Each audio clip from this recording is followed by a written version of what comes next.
எவன் ஒருவன் மற்றவர்களின் வேலைகளில் வீணாக தலையிடாமல் தன்னுடைய வாழ்வின் கடமைகளை அறிவுடனும் அக்கறையுடனும் கவனிக்கிறானோ அவனுக்கு வெற்றி, கௌரவம், செல்வாக்கு ஆகிய மூன்றும் வந்து சேரும்.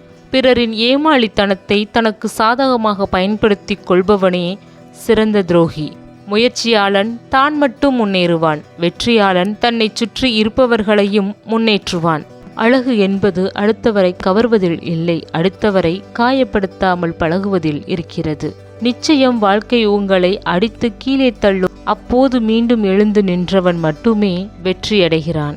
போராடி கிடைக்கும் தோல்வி கூட கொண்டாடப்பட வேண்டிய வெற்றிதான். சரியோ தவறோ, உன் வாழ்க்கை என்னும் புத்தகத்தை எழுதுகோள் உன் கையில் இருக்க வேண்டும்.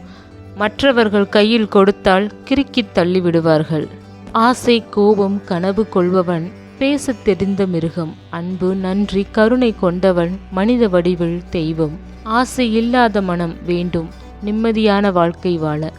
வாழ்க்கையில் ஒரே ஒரு ஆசைதான். நம்மை யாரெல்லாம் தாழ்த்தி பார்க்க நினைத்தார்களோ அவர்கள் முன் தலை நிமிர்ந்து வாழ்ந்து காட்டணும். திறக்க முடியாத பூட்டு எதுவும் இல்லை, தீர்க்க முடியாத துன்பம் எதுவும் இல்லை. பூட்டுக்கு சரியான சாவியை பயன்படுத்தாதவர்கள்தான் அதிகம். துன்பத்துக்கு சரியான தீர்வை கண்டுபிடிக்காதவர்கள்தான் அதிகம். வருத்தத்தை ஒரு சிலரை புரிந்து கொள்கிறார்கள், சிலர் கதை கேட்கவே விரும்புகிறார்கள், பலர் அதையும் கேட்பதில்லை. உணர்ந்து கொள், இல்லையேல் உணர்த்திவிடும். ஊக்கம்தனை உன் நெஞ்சில் உறுதியுடன் பகிர்வாய். வாழ்விருக்கும் வரை வாழ்வினை தொலைக்காதே, வாழ்விழந்த பின் வருத்தத்தை தேடாதே. லட்சியம் இருந்தால் உலகினை வெல்லலாம், சாதனை படைத்து சரித்திரம் பதிப்பாய். நிகழ்காலத்தில் கவனம் எடுத்துக்கொள், எதிர்காலம் தன்னைத்தானே கவனித்துக் கொள்ளும். தன்னைத்தானே சரி செய்து கொள்ளுங்கள். அதைவிட சிறந்த மாற்றம் எதுவுமில்லை உலகில். இவர்கள் ஏன் இப்படி என்பதை விட இவர்கள் இப்படித்தான் என்று நினைத்து விலகி விடுவது நிம்மதி. இன்பமும் துன்பமும் நிரந்தரமில்லை என்பதை மனதில் நினைத்து வாழ்ந்தாலே சங்கடங்கள் சற்று தள்ளியே நிற்கும். உனக்குள் இருக்கும் திடகாத்தமான ஆற்றல் வெளிக்கொணர வேண்டி வாழ்க்கை சோதிக்கும் இந்த பரீட்சையில் வெல்வதும் வீழ்வதும் என்றுமே உன் கையிலே. தேடல்களை தெளிவுபடுத்தி கொள்ளாதவரை பயணங்கள் யாவும் குழப்பங்களோடு நீடிக்கும்.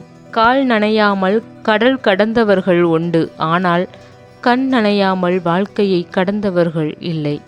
ஒரு அளவிற்கு மேல் யாரிடமாவது நாம் இறங்கி போகிறோம் என்றால் நம் மதிப்பை நாமே இழக்கின்றோம் என்றே அர்த்தம்.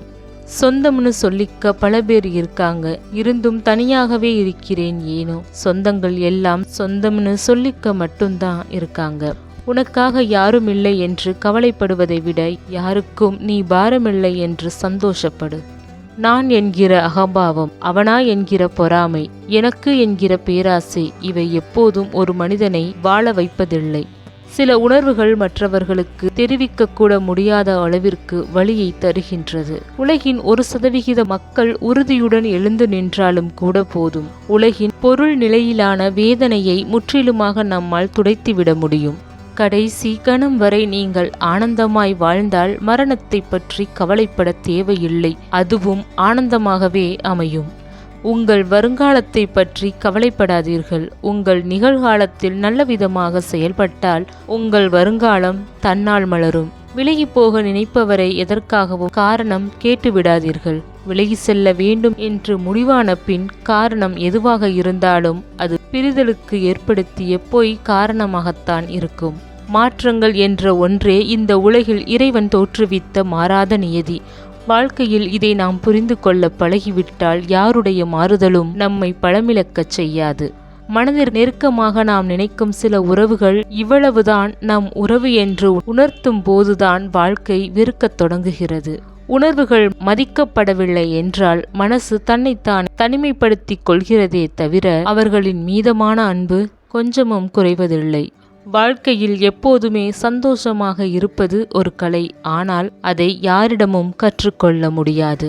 கருவில் இருந்து கல்லறை வரையில் நிம்மதி இல்லை என் வாழ்க்கையில். கல்லாய்ப்போன கடவுள் நெஞ்சில் ஈரமில்லை. நானா கேட்டேன் என்னை மண்ணில் பிறக்கவே என்று.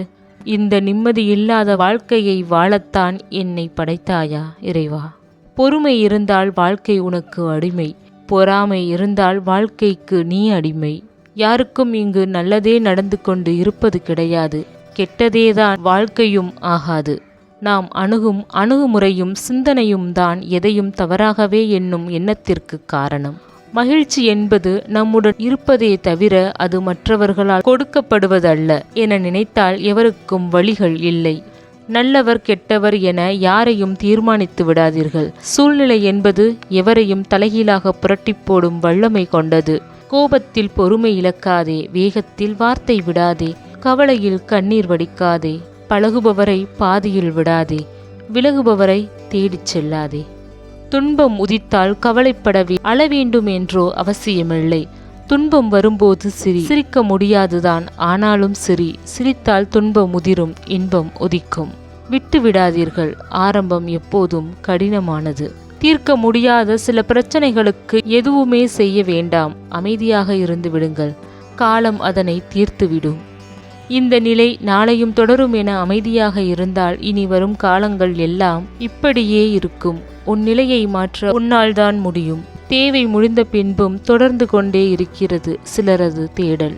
தேவைக்கான தேடலும் மாற்றத்திற்கான முயற்சியும் வாழ்க்கைக்கான யுக்தியும் உன்னால் மட்டுமே உருவாக்க முடியும். தெளிவும் நம்பிக்கையும் இருந்தால் போதும்.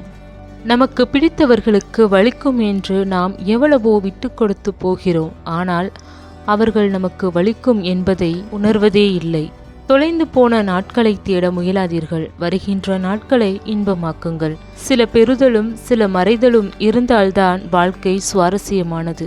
வாழ்வின் அடுத்த நிலைக்கு உயர்த்தி செல்ல தொடர் ஊக்கமளிக்கும் உறவுகளே அன்பில் சிறந்தவர்கள்.